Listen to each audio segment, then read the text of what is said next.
Welcome back to When Harry Met Board Games, where we feed our people with relatable content, and our victory condition is your satisfaction. I'm Harry, and today we have another tutorial for you. Today I'm going to be teaching you how to play this game right here, Varia. Full disclaimer, this is a paid tutorial. For more information and links to the game, check in the description down below. And this is pretty much the contents of Varia. We have a bunch of cards. We have a few dice, some D4s, some D6s that each player will get. Now, to be clear, Varia is a two-player tactical card game that comes in a collectible format. Each player is going to get a starting deck of cards according to their player. One player will take on the side of the Volcanic Warrior, and the other player will take on the side of the Shadow Assassin. And each player gets this avatar or this card representing that character that they are for that game. And on the reverse side, you get a little bit of a backstory. This is Magnus, and the story of Magnus could have ended like that of so many other youths, as one more sacrifice to the abyssal wolf Fenric. And it's really cool because the rule book here actually begins with a nice little neat comic book. So there's a few pages of a comic story just as a little preamble to the game. I feel like that's a really cool thing that they did with the rule book right there. So now let's talk a little bit about what a player will get in a starter set and what they will need in order to partake in a game. Each player is going to need 30 action cards. They're going to need a set of item cards that have a value of 30 or less. And you'll see the value of the item cards here on the bottom in that gold circle. And as long as the item cards total to 30 or less, then it's legal for your deck construction purposes. Players will also need some way to track health and to track action points. You can use dice or pen and paper, whatever works for you. Each player is also going to need 1d6 and 1d4 to roll for their attack and focus rolls. They're going to have a group of token cards and a group of stack cards that actually come in the game as one single card, but it's really two little cards that you cut up in order to make them separate cards. And these stack and token cards can be triggered by other cards in your deck. Now let's talk a little bit about the cards themselves and their anatomy. First of all, in your action deck, you basically have four types of cards. You have your physical attack cards. You have your magic attack cards. You have your physical block cards. And you have your magical block cards. And each of these different types of cards have their additional subtypes. So for example, for the physical attack, we have strength attack, we have precision attack, and we have dexterity attack. For your magic attack, you have your arcane attack, you have your air attack, you have your fire attack, you have your abyssal attack, and you have your chaos attack.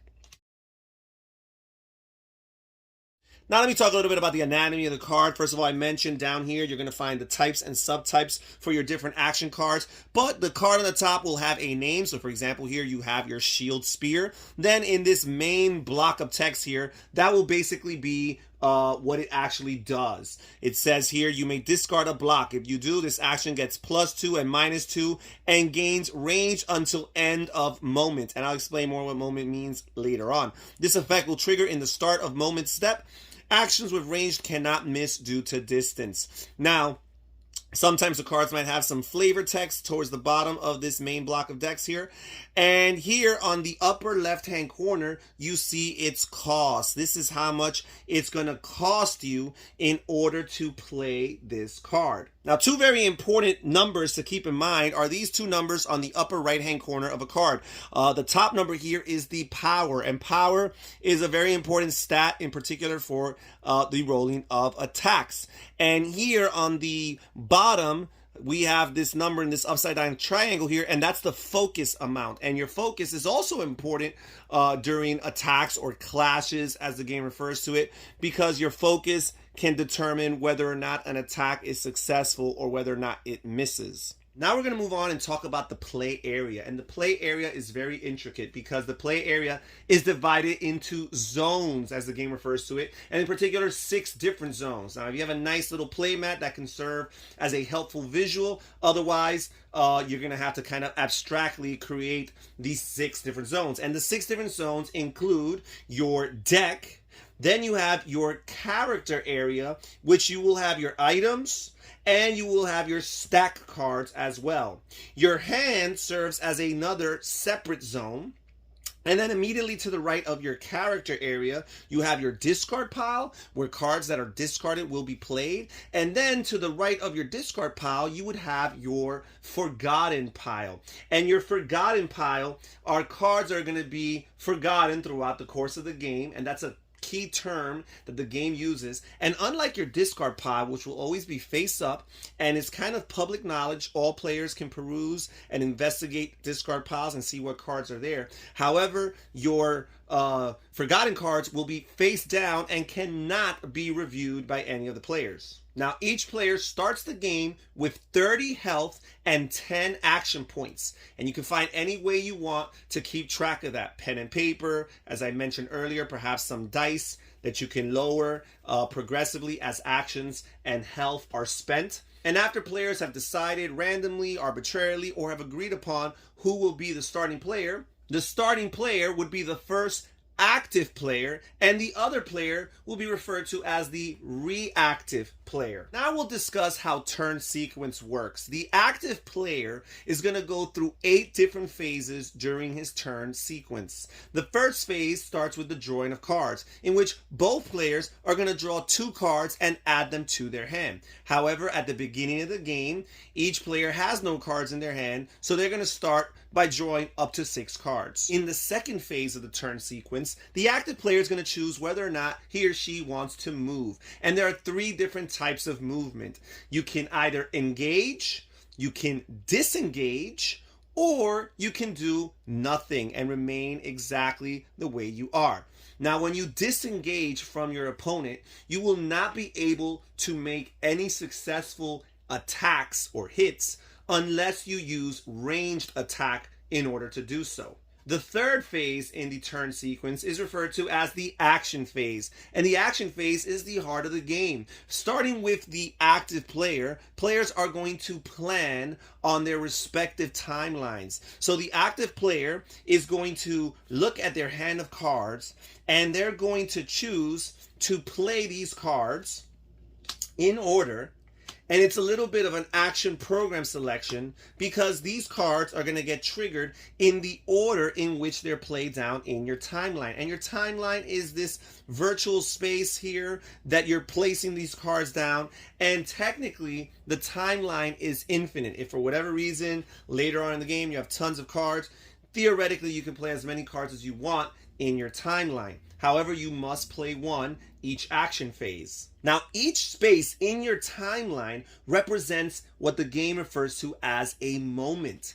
And the moments are basically like individual mini turns. So you've got to look at each card as a mini turn because each card is going to be resolved completely 100% before you move on to the next card. Now, very important detail, and keep this in mind, the total amount of action cards that you play during your action phase, phase number 3, that determines and locks in your resolution window for this current round. So in this case, we have 5 cards within 5 moments. So our resolution window is 5 moments. No matter what happens in later and subsequent phases, there will only be 5 moments in this particular round. Now that the active player has chosen their action cards and has placed it in their timeline in the order in which they want them to occur, therefore designating and locking in the resolution window for this round, now we move on to the 4th phase, which is the reaction phase. And in this phase, the reactive player, that is the player who's not the active player, is going to react to these actions by playing their own actions. And they would play their actions in the corresponding moments according to what they see fit. Now, the reactive player is limited to the resolution window. So although they may want to play more cards, they can only play the amount of cards according to the resolution window. Now, after the reaction phase, we move on to the fifth phase, the fast phase. And from this point forward, only cards in your hand with the key term fast can be played.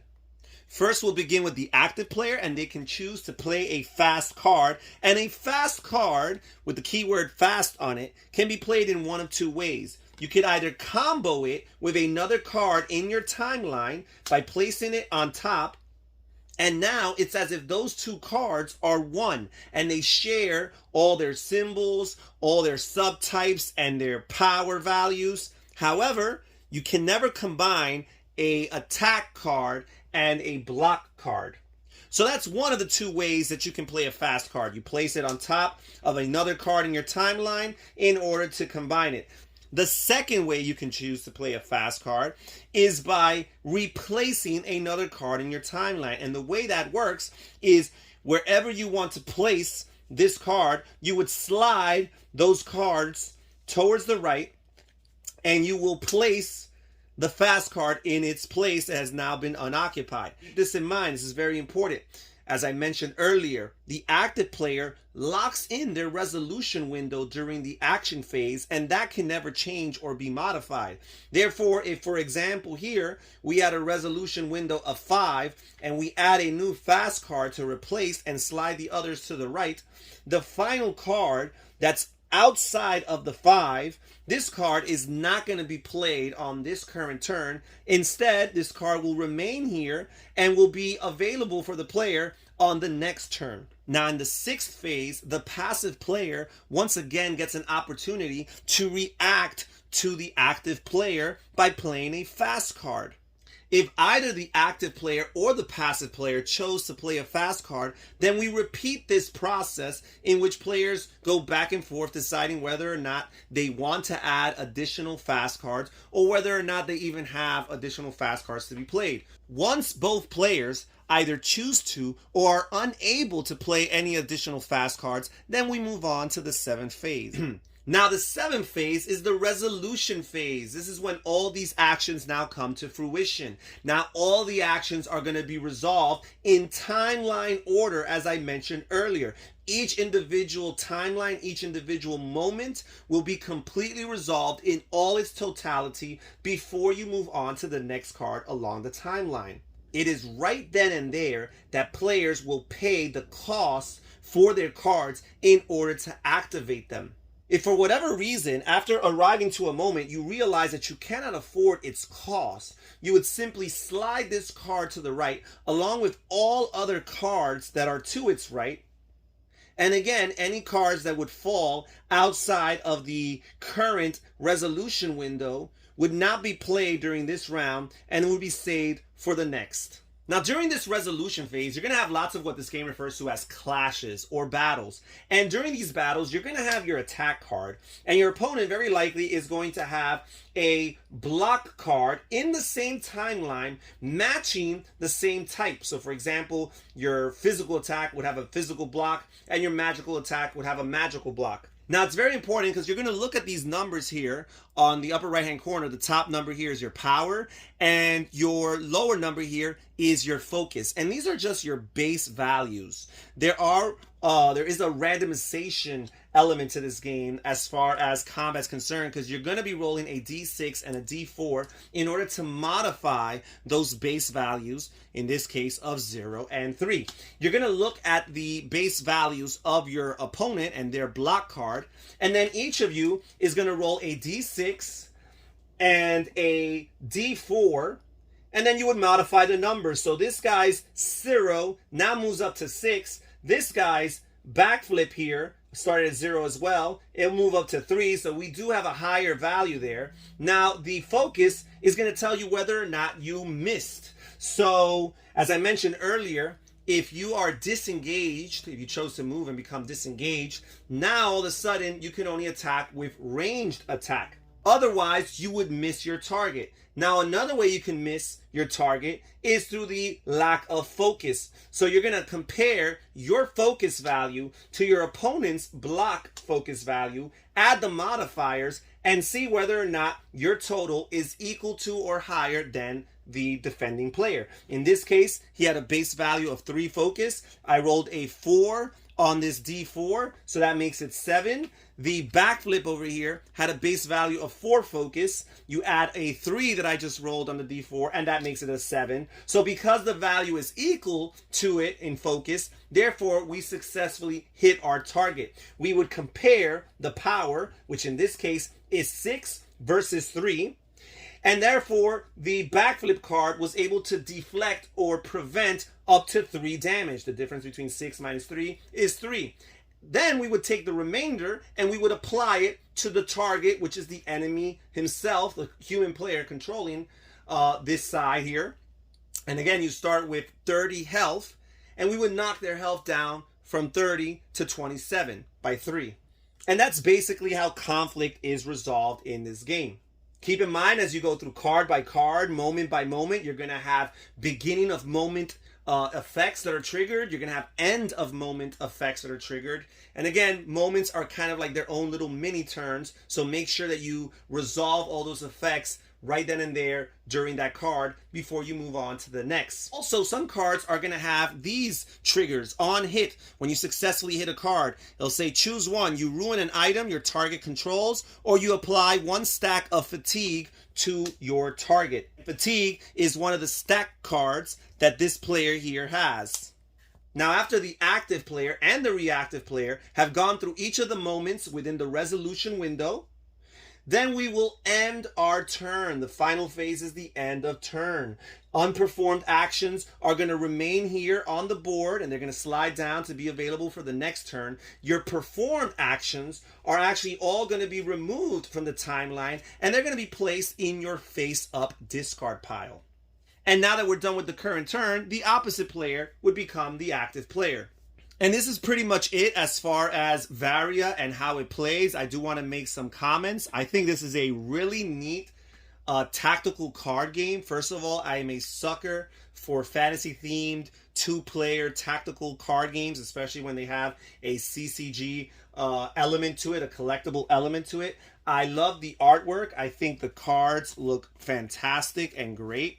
I like what the cards do. I like the asymmetry on both sides. But in particular, I like a few of the nuances of this game that distinguish it from other games within its genre. First of all, I know that there's some other CCG style games out there that include dice rolling, but I haven't yet played any of those games. I really like the implementation of the dice rolling here. It kind of makes it feel a little bit like an RPG meets CCG in that regard, because you have your different cards and they all have their different base values, their stats, if you will, and you got to roll these dice as modifiers in order to add to them. I find that to be really cool, really neat, and it gives you a range of uncertainty, right, as you engage in these attacks, because it's not so cookie cut where you just look at your cards and you look at your opponent's cards and you figure, well, I'm definitely going to win, or the opposite, I have no chance.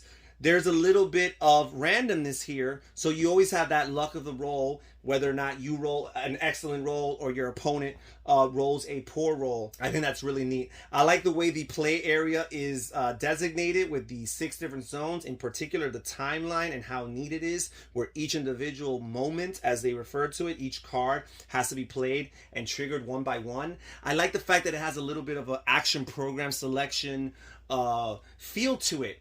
I like games that have programming where you're trying to map out your turn one by one, and it's more of like programming from the active player's perspective. The reactive player, to some extent, is just reactionary. He's just responding to what the active player may have done, but I really like the mapping out of those actions and trying to calculate which sequence you want them to trigger in, and also thinking about whether or not you want to play all those cards on this round and give your opponent an opportunity to have a bigger window. I like the fact that the active player has the control as far as that's concerned. So even if your opponent, the passive player, has lots of great cards in their hand that they would like to play, they're limited to the resolution window that the active player created. I find that to be very, very neat. So between the timeline, the way it works, the program, the action programming, the resolution window that's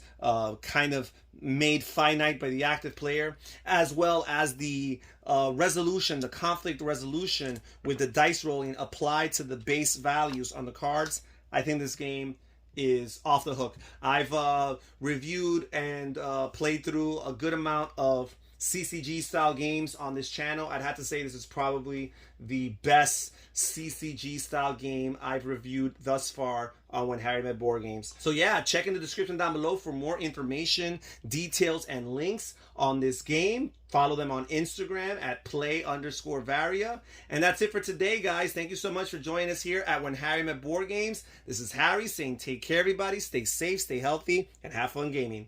Bye-bye.